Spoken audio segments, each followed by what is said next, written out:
I'd like to thank Sonia and for her inviting me here. I think it is a great opportunity. It's wonderful to see so many people here. I met a few of you from different places.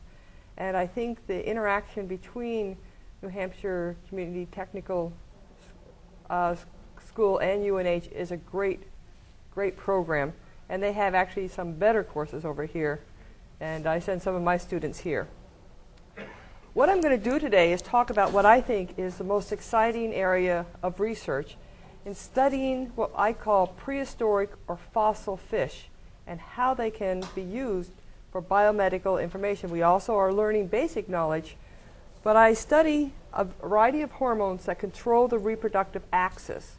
And some of these hormones that I study are key in the control of reproduction, whether it's a mammal, fish, or bird.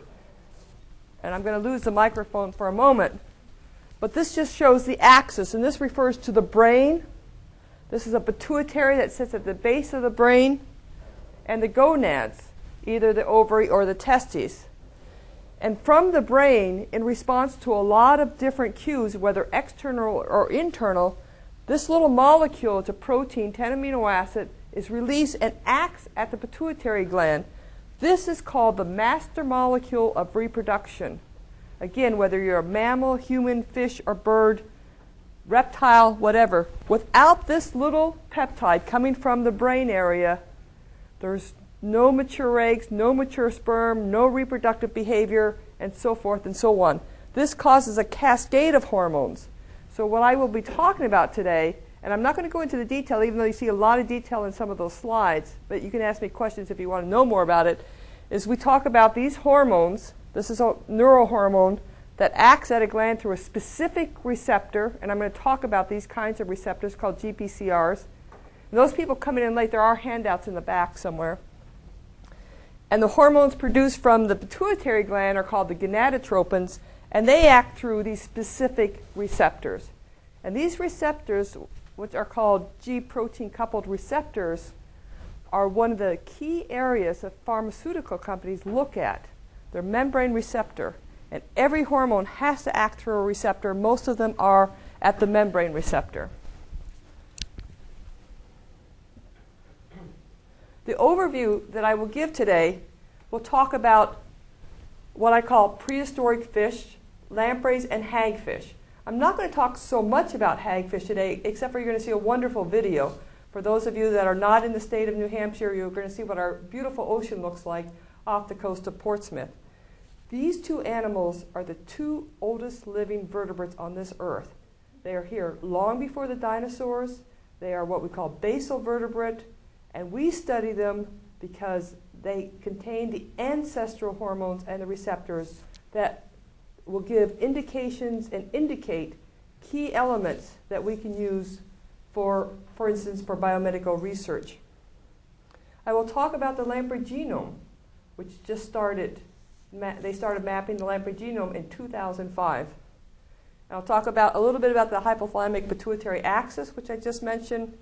GPCRs, again, those are the membrane receptors.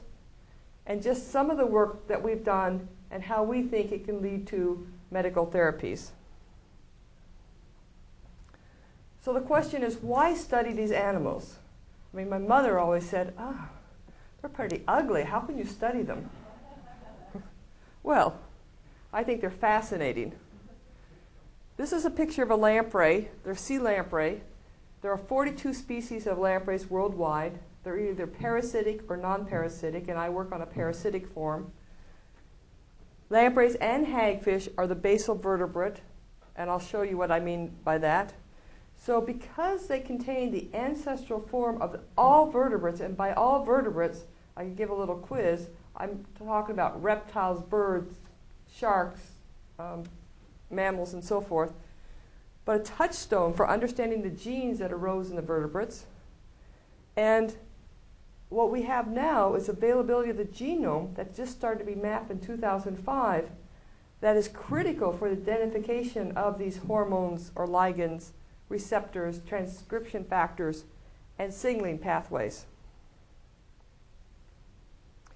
Okay, so I've mentioned that lampreys and hagfish are basal vertebrate. And if we look at this slide, These, again, are the two oldest vertebrates whose lineage extends back over 500 million years. Dinosaurs occurred here. So these animals have survived over 500 million years, are on this earth, and we have them present in New Hampshire. That's why New Hampshire has really been a key, it's considered the key place in the world for studying biomedical, molecular, and biochemical neuroendocrinology of these lampreys. And I have over 30 collaborators worldwide that are involved in these studies.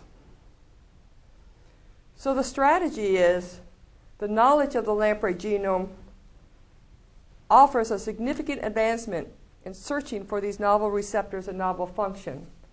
So we're going to have a lot of possibilities. And lamprey and hagfish, they've retained key ancestral characteristics of neurohormones and pituitary hormones and its receptors. In the year 2000, the human genome was mapped. They thought there was 50 to 100,000 genes. And I think the latest official number is something like 14,000 genes.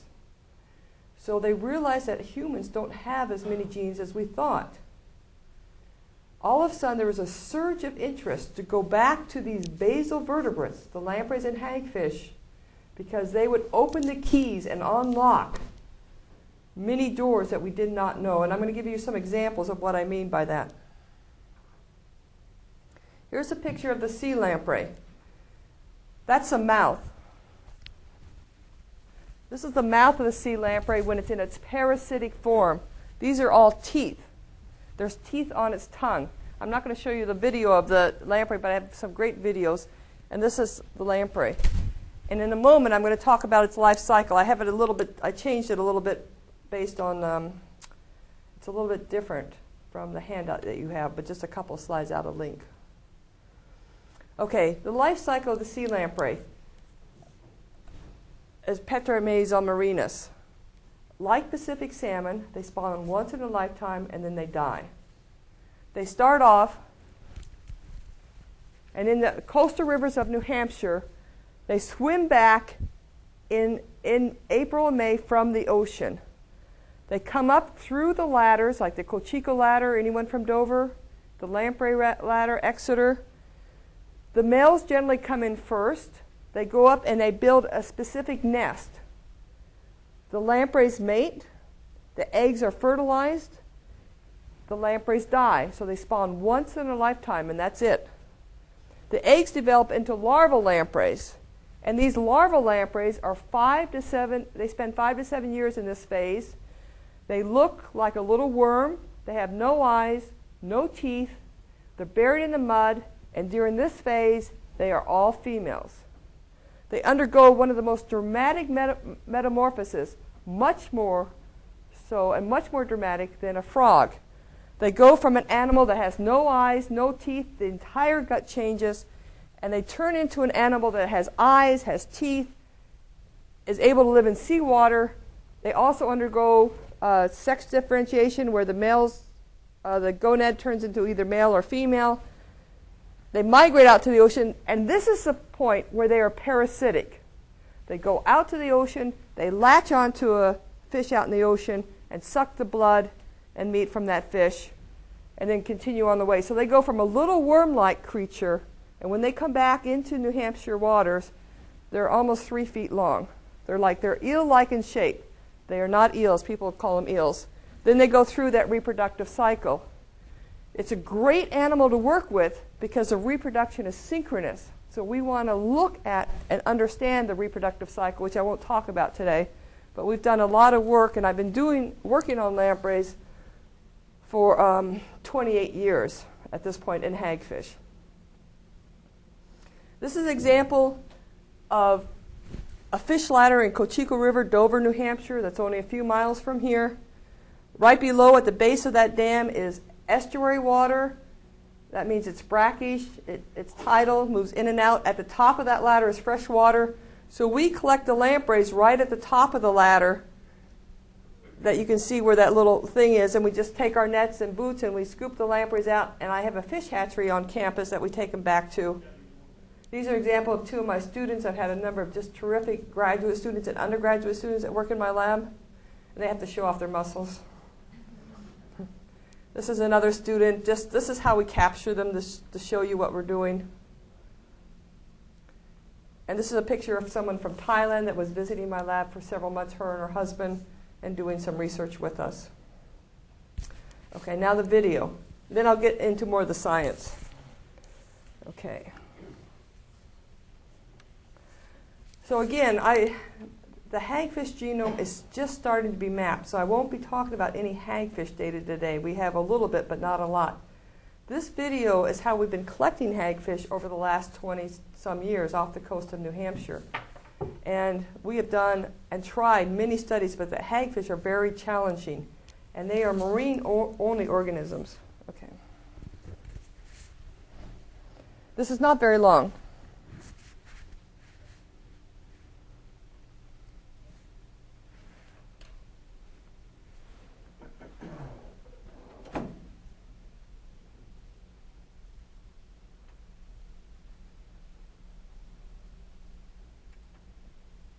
Can you dim the lights a little bit? One of New England's newest fisheries is also one of the oldest animals on the planet. The hagfish, known by some as the slime eel, is valued for its skin, which is made into fine wallets and other products in the Far East. It is also one of evolution's great success stories and is incredibly valuable to scientists. Tonight, News Center's Jennifer Rooks and photojournalist Dennis Doyle show us why. Once a month, the University of New Hampshire research vessel Gulf Challenger goes hunting for hagfish.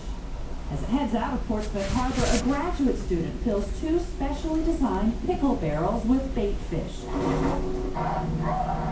The destination, 30 miles out, is a place called Jeffrey's Ledge. As we approach, we encounter a huge group of white-sided dolphins.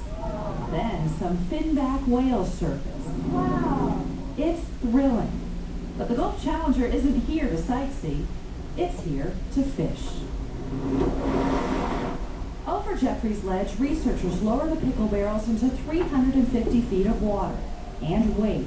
There's a bigger wad of slime on it. Less than an hour later, this is what they catch.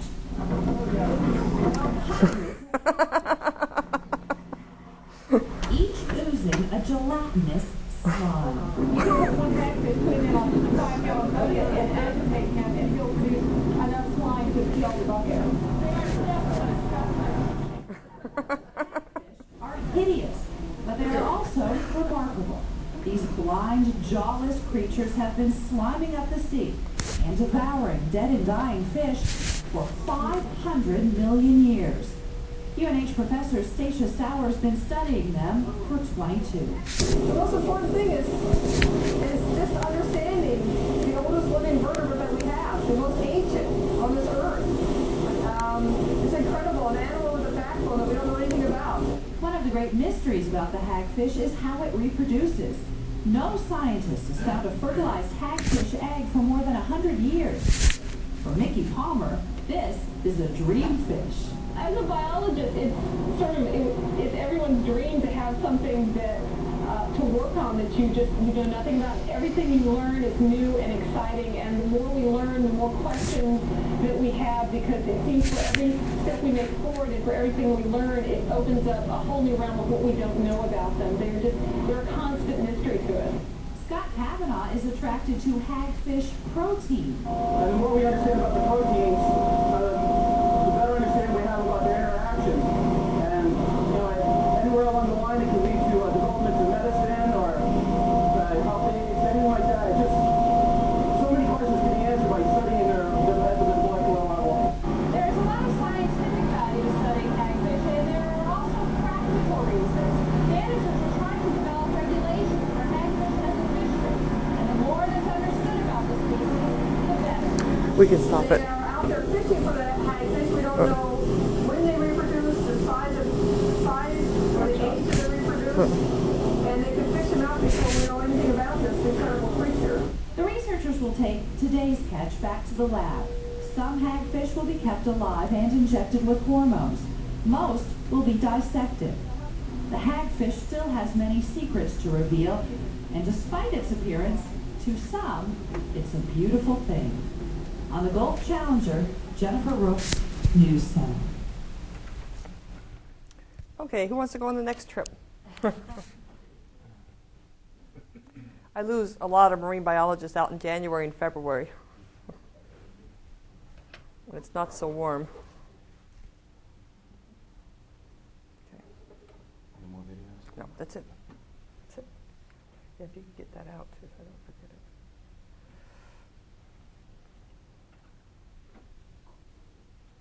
Okay, thank you. Okay, what I'd like to do now is go into, we have a lot of fun collecting the animals. I've had a great group of students over the years, lots of collaborators. I didn't show you, the next trip was when they filmed us with a lot of Japanese collaborators. But now I'd like to go, once we have this material, what do we do with it? And what do we do, and once we determine the structure of these hormones and receptors, what's next? So that's what I'd like to talk about. The sequencing of the Lamprey genome actually started in January 2005. But the NIH news release in August 4th, 2004 said they chose 9 non-mammalian organisms, each of which represents a position on the evolutionary timeline marked by important changes in animal anatomy, physiology, development, or behavior. So they understood that lampreys are key in our understanding of the molecular evolution of hormones and the receptors. This is just, I'm not going to go through the details, but what is available now through the NIH Genome Sequencing Center, and they're sequencing the Lamprey genome at the University of Missouri. There's now actually, at 2007, there was 18 million. There's now 25 million sequenced in it. It's about eight times coverage. So given that information from the genome, we can screen the genome looking for receptors and or hormones and ligands that are key in the control of reproduction. And I'm not going to show it to you because we haven't published it yet, but this slide, which I know that you can't see the right-hand side, but shows what we call the GnRH family of peptides. Again, this GnRH, gonadotropin-releasing hormone, 10 amino acid, is the master control of reproduction across all vertebrates. In lampreys, from my laboratory, we determined the primary structure of 2 of these and the cDNAs. And we now recently discovered a 3rd form of lamprey GnRH2, and we were able to determine that from the lamprey genome. And we're going to try to publish it in Nature or Science, showing that that's the ancestral GnRH of all the GnRHs in vertebrates. Okay, without really talking about the biology of them and the information on the right-hand side, I just want to tell you why do we focus on this little molecule? Well, there are over 10,000 analogs that have been made to this GnRH. And they're currently used in cancer therapy, contraceptive, fertilization. The leading chemical treatment for prostate cancer is a GnRH analog called Lupron Depot.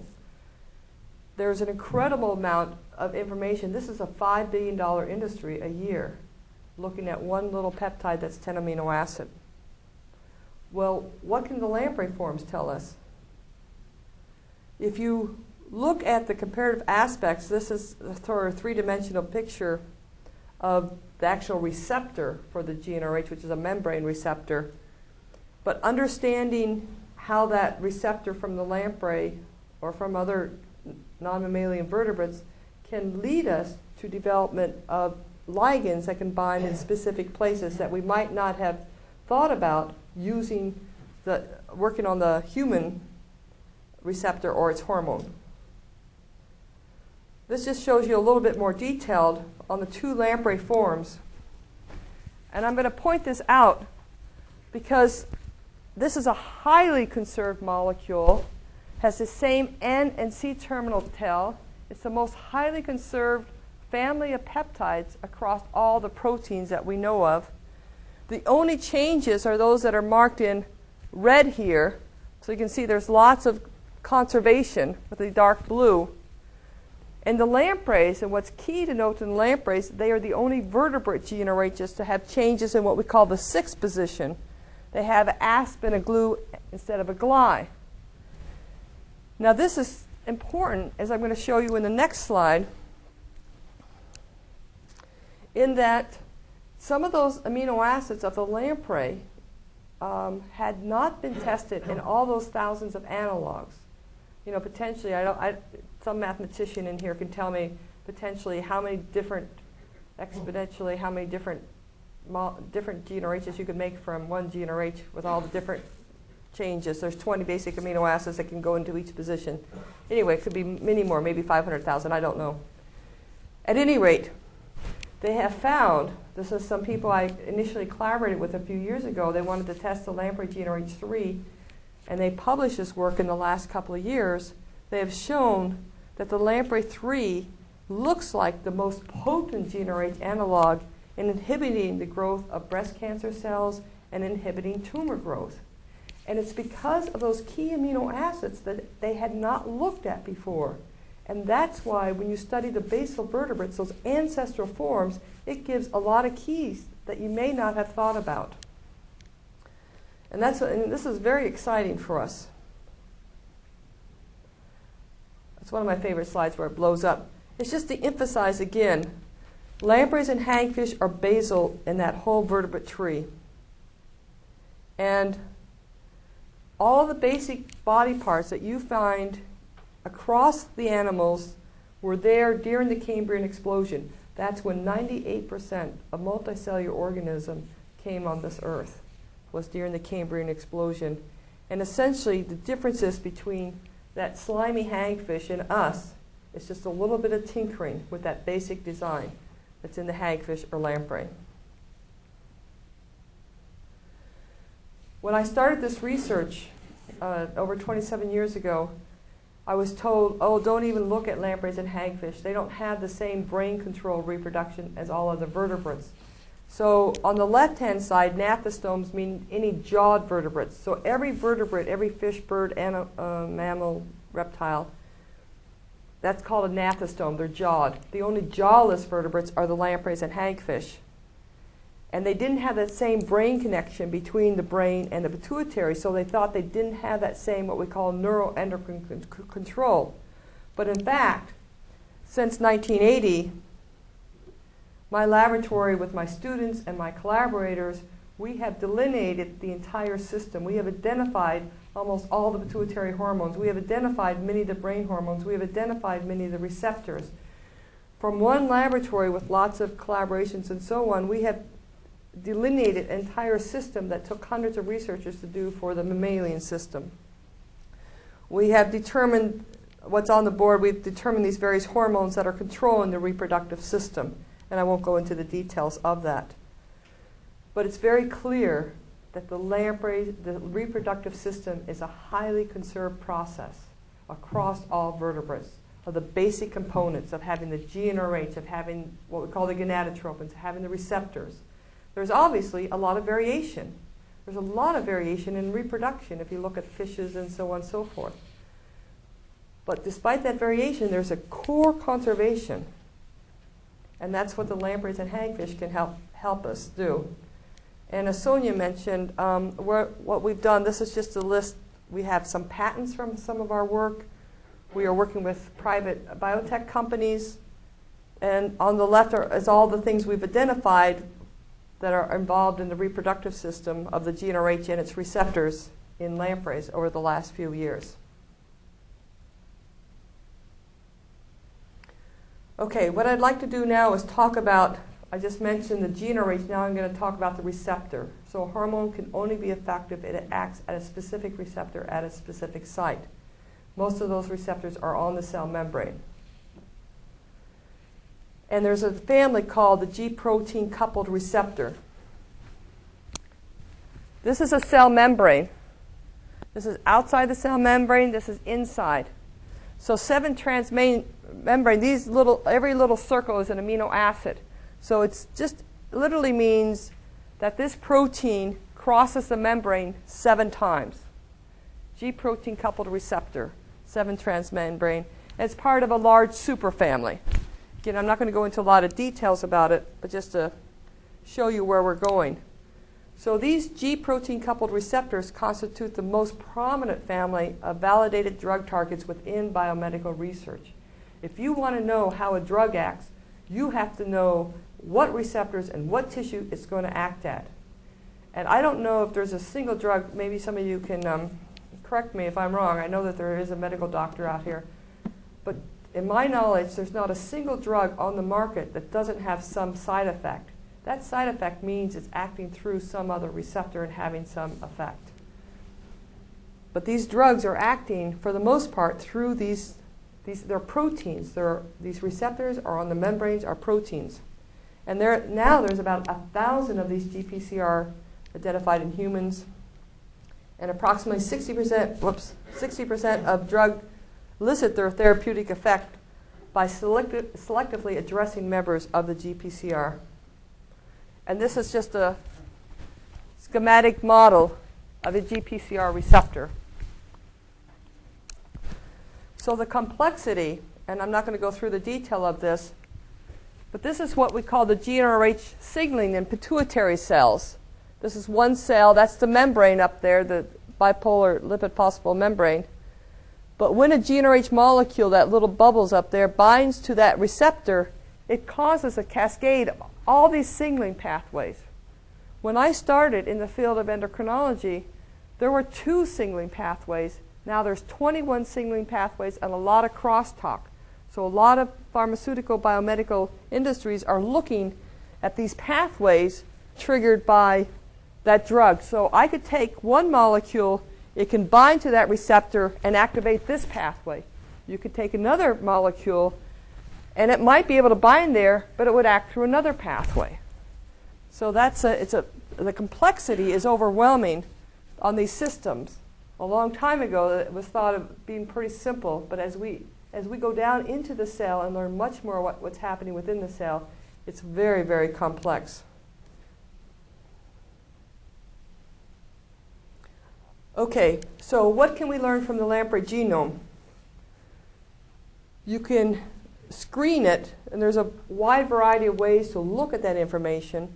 There's an area of bioinformatics, that's how you deal with high throughput data, doing molecular biology, looking at structure activities, relationships, and then medical and therapeutical development.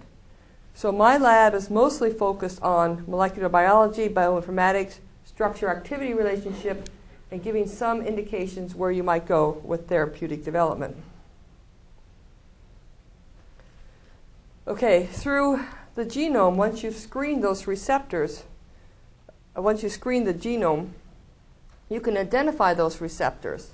And then you say, okay, this looks like it's a receptor. Then I can do some phylogenetic analysis and these are already the ones that have been sequenced and cloned. We can compare that receptor that we think is a receptor compared to the others and say, yes, it is. But then once you've identified it, you have to say, okay, let's clone it. Let's test it for function. Maybe it's a pseudo gene, maybe it's not. And then you go on from there. So this is, again, I'm making it sort of very simple, but it's actually it takes a lot of effort and a lot of time and a lot of computer power. This is just an example at the University of New Hampshire. I was able to bring in a bioinformatics cluster. So a number of people that are doing genomic kind of work, proteomic type of work, are able to use a bioinformatics cluster. And looking at, and this is a way of just blasting, and what you can take through the left-hand side is the inquiry, and the right-hand side is what you can use through the NIH system. So now you've identified the receptor, you confirm that's a receptor, then you can do all kinds of manipulations. Things like site-directed mutagenesis, which my lab is doing. It just simply means, all that means is you take amino acid, you substitute another amino acid for it, using the coding, the cDNA to change it. And then you do pharmacological studies on that. Is that a key amino acid? Are those keys several amino acids? What are their functions? So there's a number of structure activity relation studies that can be done. So So to give an example of that, again, I'm not going to go through details and happy to answer any questions later. But before we were cloning, before that the genome was mapped, we had identified just through traditional ligand binding studies that there were 2 high affinity binding sites in the pituitary of the lamprey. Based on that study, then one of my students started the process, and as a master student, he cloned the gene RH. And this is before, again, before the genome was available.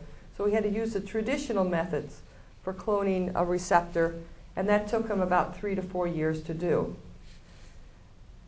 This is the receptor. Without going through the details, we published it in 2005. But in looking at the analysis of this receptor, there are a few aspects that stood out compared to all others. It is an ancestral, what we call ancestral 2, but it has the longest C-terminal of any GnRH receptor out there. And our question is, what is the significance of that tail? And what is it doing? And there are other key characteristics. And this kind of slide, again, I'm not going to go into detail. I'm not quite sure of all your background here. But essentially, again, all these little circles are amino acids. And the ones that are highlighted are key areas that are involved in either where the GnRH binds or where a signal activation step happens, where the G protein is coupling to it. So there's different steps. So you look at, this is transmembrane 1, like transmembrane 1, 2, 3, 4, 5, and 6. You look at these different areas. What are the amino acids there? What are in the type 2? The lamprey is a type 2 because it has a C-terminal tail. I haven't really talked to you about difference. Those are the kinds of studies that you do as you get this information. And so this is an example of what we found in mammals. This is a very interesting point. In mammals, which we call type 1 down here, it does not have, and this is the C, I'm sorry, I didn't explain. This is a C-terminal tail. This is inside the cell.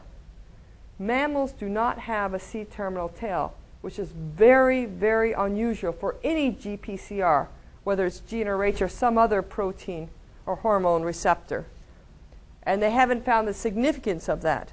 Well, lampreys, on the other hand, have the longest C-terminal tail. So GnRHs are divided. If they have a C-terminal tail, they're called type 2. If they don't have a C-terminal tail, they're called type 1. And I won't go into any more detail. So now we've determined it. We've looked and examined key characteristics. We've gone to the structure-function activity. I'm not going to go through this in detail. But what you do is you make a construct. You transfect it into a cell line. That cell line expresses the receptor, and then you can do pharmacological studies on that receptor. So these are taking that express receptor, they've been transfected into a mammalian cell line. We do studies on that, and from this we showed, comparing Lamprey 3 and Lamprey 1, that Lamprey 3 appears to be the most potent activator of that system. Then you look at different signaling pathways. Again, I'm not going to go into the detail, but I can answer questions if anyone's interested. And so this is how you find out more about the receptor. You examine it first for key characteristics of the amino acids. You do various functional studies. And then you can do studies, what we call, this is site-directed mutagenesis, where we do truncations. So one of the questions is, what's the significance of this long tail? So we made constructs that did not have that tail. So this is molecular biology. And then you do pharmacological studies on there. And then we showed that if you cut out the tail, you reduce the signaling pathway. In other words, it would not then likely produce the gonadotropin. There's things about the tail we're examining, like phosphorylation. We're also looking at palmitylation, but I'm not showing you that. To give us an example of what's so unique about this receptor, and how does it lead to the mammalian one that doesn't have a C-terminal tail. So you compare what you've done and the studies that you've done. This is an example of looking at the cyclic AMP signaling process using mouse, rat, bullfrog, and lamprey. And you find out when the mouse and the rat and the human, they don't have that C-terminal tail, how do they stimulate this cyclic AMP signaling pathway? If they do, where does that go? So that's what we're comparing at the moment. And studies ongoing. This is just some of the mutagenic pathways. I'm not going to talk about in depth on this. I'm just going to skip over that. And then we look at the other signaling pathway. This is the main signaling pathway for GnRH called the IP signaling. Again, what we mean by that, the GnRH binds to receptor, stimulates one of these signaling pathways, causes the synthesis and or release of the gonadotropins from the pituitary. So that's what we're referring to. So from the Lamprey genome, looking at the GnRH receptor, the Lamprey receptor is ancestral, has the longest C-terminal tail of GnRH receptor, has retained key characteristics of the GPCR, but it also has unique aspects to it that eventually can lead to developing novel ligand or novel hormone therapies. Okay, so I'm just going to talk about our lamprey glycoprotein receptor a little bit to give you another example. But again, just I think this year or the beginning of next year, they're going to start mapping the hagfish genome. We have tried and tried in my laboratory over several years using traditional molecular techniques to identify the GnRH, to identify these components of the hagfish, and it's been challenging, and we have not been able to get those. So we're just waiting for the hagfish genome because it's much easier once you have the genome. This is a receptor for LH, one of the gonadotropins, and this is the longest N-terminal tail. These gonadotropins are very large, so the way that the gonadotropin binds with that receptor, it comes in and it binds so that there's like a seatbelt loop, what we call, the way it folds around each other. But these are very complex and complicated GPCRs. Whoops. There it goes. Okay, so he identified through the cloning, through the availability of the genome, he identified what we call the glycoprotein hormone 1 receptor. That's the Lamprey GPCR. He showed that it was functional. Testing it with some gonadotropins, you did see a function on it, and it appears to be the gonadotrope, the receptor at the ovaries, at the testes rather. Then you can do various studies, but in comparing, we say, was this glycoprotein receptor, was it more like an LH, that's one of the gonadotropins receptor, was it like a FSH receptor, or a TSH receptor, which I haven't talked about today. TSH refers to thyroid stimulating hormone receptor. So you have two systems. You have the gonadotropin, the GnRH gonadotropin system. You have your thyroid system, TSH, that activates your thyroid. A lot of women, especially after pregnancy, have a lot of problems with their thyroid. And part of that reason is because these gonadotropins and the thyroidtropins are very similar to one another. That's one simple explanation. There's a little bit more to it than that. But essentially, we said this receptor, was it more like a gonadotropin or thyroidtropin receptor? It turns to be more like a gonadotropin receptor, but there's some key interesting elements of this receptor. And this is taking, okay, this is a molecular model that was done. This is the receptor, our receptor that we identified. This is the gonadotropin beta. It comes in two subunits, well, I haven't explained. And we linked it with the human alpha subunit. And it shows, and we've done functional tests, we've showed that we can take a lamprey beta with the human, and it will activate the lamprey receptor. It will activate a rat receptor. So we've been making what we call chimeric to gain an understanding of each of those portions of the molecule. Skip over that. This is just a show how do you take the genome, you do shotgun sequencing. So what he was trying to do now, he identified one gonadotropin receptor. He's just finished identifying the second gonadotropin receptor using the genome. And this is how you can do it based on the structure of the glycoprotein receptor 1. And I'm not showing you the sequence because it's not published yet, but he has the full-length sequence of the glycoprotein receptor 2, which turns out to be the thyrotropin receptor. So once you've identified it, just says you do the molecular cloning, you do the sequence analysis, then you do a number of functional studies. Once you do those functional studies, if you're interested in the biomedical research, you can start making chimerics, which we've done with the rat receptor, to find those key elements in the rat receptor that people may not have looked at for developing novel hormone ligands. Okay, this is just, again, you always have to do the phylogenetic analysis, and it shows that it appears that the original glycoprotein receptor was a thyrotropin receptor, not a gonadotropin. Even though the gonadotropin system is one of the most highly conserved systems, it appears that the ancestral forms come from the thyrotropin system. And that's an interesting question in itself. I mentioned these chimeric proteins. And what this refers to is that the ones in white, this just represents different parts of the receptor. The white circles are the lamprey receptor.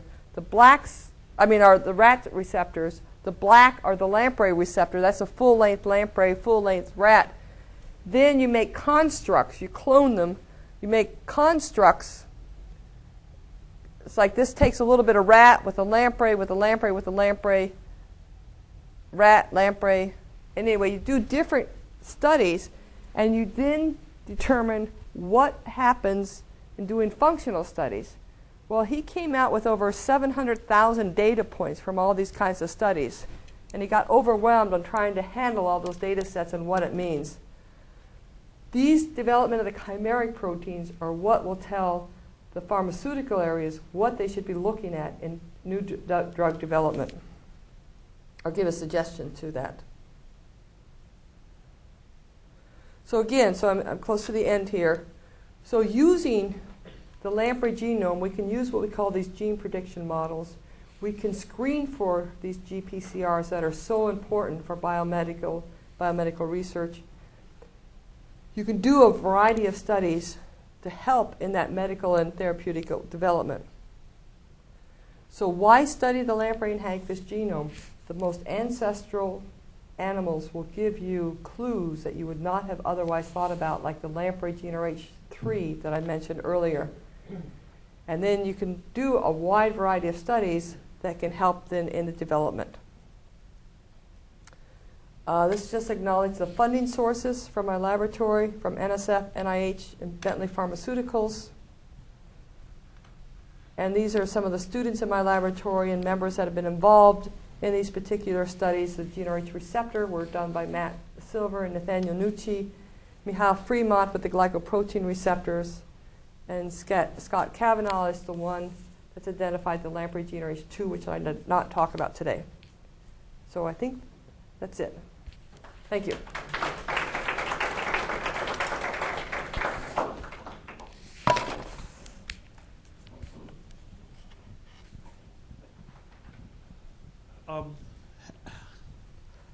Have you looked at, do the lampreys make ACTH? Yes, we have identified the ACTH. And how does it relate to the mammalian, and how about in its relation to MSH and the receptors involved with that? Okay, so my lab focuses mostly on the reproduction. We can't do everything, but we have identified. So what this gentleman has asked is, what's the relationship with ACTH, which is adrenocorticotropin?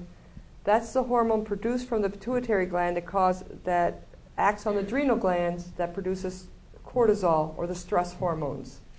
Also involved in other glucose metabolism and other aspects. Then he asked about MSH, melanocyte stimulating hormone. Those hormones that he's talking about, ACTH, MSH, are all encoded by one gene called POMC, proopiomelanocortin. That gene is post-translationally modified in different parts of the pituitary to produce MSH, to produce ACTH. And we have identified the POMC type gene in lampreys, and what's different is instead of one POMC that all vertebrates have, lampreys have POC and POM. They have pro-opioid melanotropin and pro-opioid cortin. They produce ACTH, the largest ACTH known, and it's glycosylated. We know that it stimulates some steroid function at an intrarenal. They don't have adrenal gland, they have intrarenal tissue. We don't know what that steroid is. Beyond that, we haven't gone too much further. I'm hoping some other lab will pick up, studying stress, studying glucose metabolism. That's a whole different study than what we're doing. But that's open for lots of possibilities because we've identified those. We've also identified growth hormone in lampreys. There's no prolactin. There's no somatolactin. So does that sort of answer? That's great. Right. 500 million-year-old stress reflex. We should look at them. They survived a long time through a lot of extreme environmental conditions. Yeah. I'm sure you mentioned it, but if the hagfish and the lamprey are related that closely, why bother with the hagfish? Okay, that's an excellent question. He asked, if the hagfish and lamprey are that closely related, why bother with the hagfish? Well, I sort of indicated, let me just go to this one diagram, which is actually not quite that accurate. It's a schematic diagram.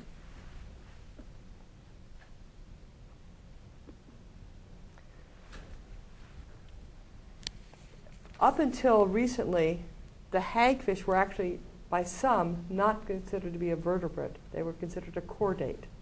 They weren't sure if they had the same brain development as all other vertebrates. In that video, you saw they haven't seen a fertilized egg in over 100 years. Well, they just in Japan had a fertilized egg last year. They had 2 of them. They did this study. It was published in Nature. And in fact, they showed that hagfish do have similar brain development by looking at the Hox genes and the neural crest.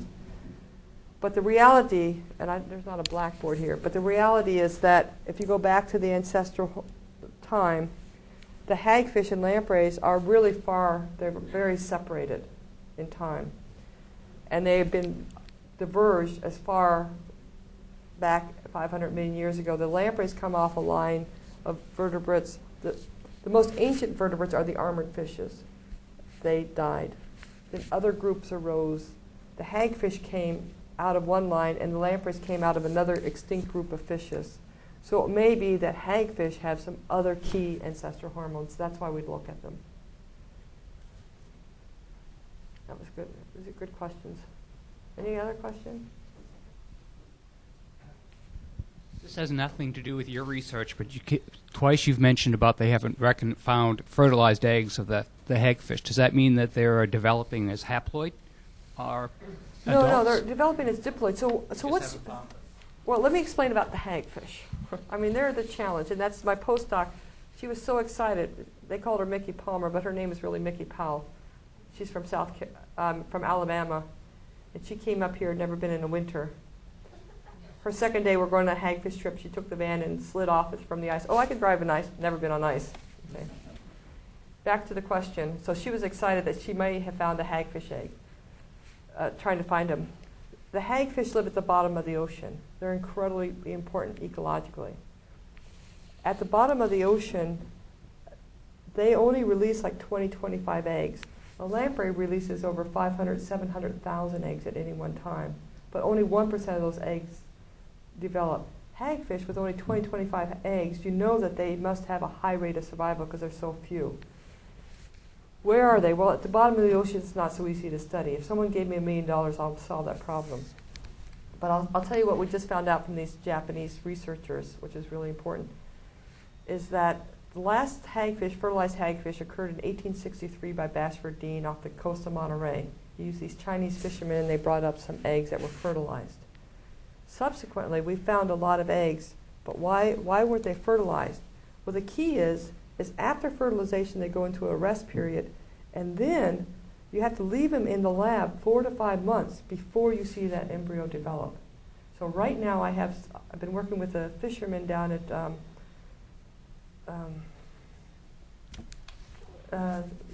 from Gloucester, great guy, Steve Nippert. And he's identified a hot spot for these fertilized eggs, and he would send us to him. We said, where's the embryo? But now we have kept some for a couple months, and we're hoping in 2 or 3 months we'll have some fertilized eggs from that. But it's been a big mystery, and my idea, I have this wild idea, but it's not based on much data. We have tried many ways of getting fertilized hagfish eggs. I've used undergraduates, put them in the ocean. No. We have built big crates weighing 500 pounds to put in the ocean with the tubs and put them down at the bottom of the ocean. Well, in the North Atlantic middle of winter, these traps disappear, they get beat up. Fishermen cut the lines. You know, you can't ever put UNH on there because cut the line. I mean, it's hard. These fishermen have a very hard life out there. They're not, you know, they're not being able to, many of them aren't being able to do their livelihood. Well, so we've tried many different ways of getting hagfish to fertilize. We brought them into my laboratory, and we put this big pile of sand, seawater, so they could do it. We think it's the pressure. They have to have pressure. Well, what happened was, like in the middle of the night, 2 of my students called me and said, "We got an egg. We got an egg." Well, it turned out it was not an egg, but what it was the intestine of a hagfish that extruded from it. Inside was a food pouch. Now, burying beetles do this. So my thought is that they bury their hagfish egg. They're down in holes in the ocean, which I didn't tell you. So if you dangle this bait out, they come out. We have a video of it from the Alvin, where the hagfish come up. Their smell is incredible. It must be at least a mile that they can smell food, and they just come and take over the fish. But so the hagfish, when they fertilize the egg in these holes, I think they put the eggs down in the hole, and I think they put this food pouch in the hole, so they smell from the mother. By the way, the hagfish look to be hermaphroditic, which I didn't go into, but about 70% are. And then when the hagfish egg develops and the embryo pops out of the egg, there's a little food pouch there, and it can smell that and goes in and buries that. That's my idea, not based on one little incident that happened. But there's a lot of thought behind that, because you look at other organisms, like some invertebrates do the same thing. Well, you need to wait for the.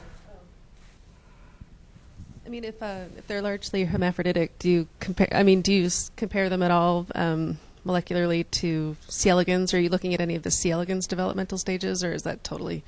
That's very different. Okay. You know, C. elegans is a very 900 genes. Yeah. Very very simple little animal. Hagfish is actually much more developed than C. elegans. Well, I mean, right. we use model organisms for a reason, right? You're absolutely right. I mean, that's been one of them. There are other invertebrates, and we look at that. But there are some distinct differences between the vertebrate ones and the invertebrates. But yes, just like the hagfish and lampreys, we can learn a lot from C. elegans. We can learn a lot from the fruit fly, which we have, and so on. Yeah, and I know this is even further away than C. elegans, but for S. cerevisiae, just yeast reproduction, for them to sporulate, they need to go through a stress phase. So if you have to wait 4 months, are you saying that the sea pressure is part of a requirement for the development of the fertilized egg? Obviously, that's not true if you can have them develop. Well, we don't know. We'll see if ground. these eggs develop on mine. The Japanese hagfish. So the hagfish live at depths of 100 meters or deeper. They're not found in shallow, except for the Japanese hagfish. There's one species that will come up in the shallow waters. That's the egg that they got to fertilize. Oh, I see. I'm not sure that our eggs will do it. I think pressure is one of the key elements, because they're not found in shallower waters. Yeah. Okay, just curious. Yeah. No, good point.